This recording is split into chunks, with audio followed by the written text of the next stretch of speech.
ہمیشہ کا وتیرہ رہا ہے کہ جو صحافی بھی اپوزیشن جماعتوں پہ یا کسی پہ آواز اٹھاتا ہے اس کی سوشل میڈیا پہ اسی طرح ان کی ٹرولنگ ہوتی ہے، جیسے ابھی شاہزیب خانزادہ کے ساتھ ہوا ہے، بے نظیر شاہ ان کے ساتھ بھی ہو رہا ہے، ان کے ساتھ بھی ہو رہا ہے. اس کے اندر ایک اور جماعت ملوث ہے، نون لیگ ہے.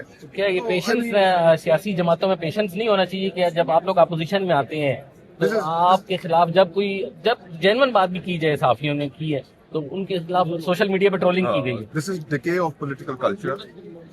مکمل طور پر تنزلی ہے کہ ہم کرٹیسزم برداشت نہیں کر سکتے، اور اگر کرٹیسزم کوئی کر رہا ہے تو خندہ پیشانی سے اس کا جواب دے. صحافیوں کا کام ہے یہ کرنا.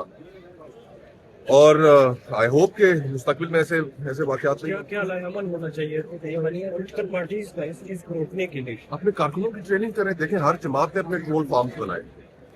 ہر جماعت کے پاس ایسے لوگ موجود ہیں کہ جو سوشل میڈیا کے اوپر بیٹھ کر جن کا کام ہی صرف اور صرف یہ ہے کہ وہ لوگوں کی تجویز کرے. اور کوئی جماعت ایسی نہیں ہے کہ جس کا نہ ہو. سب جماعتیں اس میں شامل ہیں. لیکن اس کا ٹرینڈ کس نے چلایا، تو کس جماعت نے یہ چلایا؟ ختم کرنا چاہیے.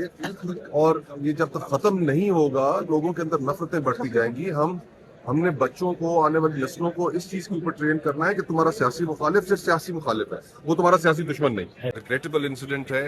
ہمیں سیاست کے اندر ایک تحمل لے کر آنا ہوگا. اور جو میڈیا ورکرز ہیں وہ اگر اس طریقے سے ان کو ہراسمنٹ کا نشانہ بنایا جائے گا. ہم جانتے ہیں کہ پاکستان میں میڈیا کیا چیلنجز فیس کر رہے ہیں. یہاں پر پی کا قوانین نافذ ہو چکے ہیں. یہاں پر